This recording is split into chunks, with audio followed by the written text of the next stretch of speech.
میں نے کہا کہ میں اپنی بیوی کو حالت نزاع میں 1 منٹ پہلے طلاق دینا چاہتا ہوں، تاکہ اسے اس کی مسلسل بدزمانی اور بد اخلاقی کا احساس دے سکوں۔ اس کا شرعی طریقہ بتا دیں۔ بھائی جان، پہلی بات تو یہ کہ آپ کو کیا پتہ کہ جب آپ فوت ہوں گے تو حالت نزاع میں آپ زبان بھی چلا سکیں گے نہیں چلا سکیں گے؟ اگر آپ کی زوجہ بد زبان ہے، بد اخلاق ہے، اس نے آپ کو تکلیف پہنچائی، تو آپ یہ چاہتے ہیں کہ مرنے سے پہلے طلاق دے کہ میں اس کو دائمی تکلیف پہنچا کر جاؤں؟ یہ آپ کے نبی کا طریقہ نہیں ہے۔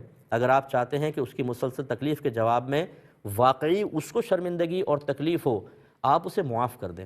پھر آپ دیکھیں میدان معاشر میں اللہ تعالیٰ اس کو کھڑا کرے گا، اس کے نام عمل سے نیکیاں آپ کو دلوائی جائیں گی، وہ نادم ہوگی، شرمندہ ہوگی، انتہائی تکلیف میں مبتلا ہوگی۔ یہ انتقام بہترین ہے کہ معاملہ اللہ پر چھوڑ دیں، ایسا ہرگز نہ کریں، ہمارا مشورہ ہے۔ اور یہ یاد رکھیں، اگر آپ حالت نزاع میں اس کو طلاق دیں گے، وہ وارثہ تب بھی بنے گی، آپ کی پراپرٹی اس کو ملے گی، کیونکہ اس حالت میں طلاق دینے سے بیوی وراثت سے محروم نہیں ہوتی۔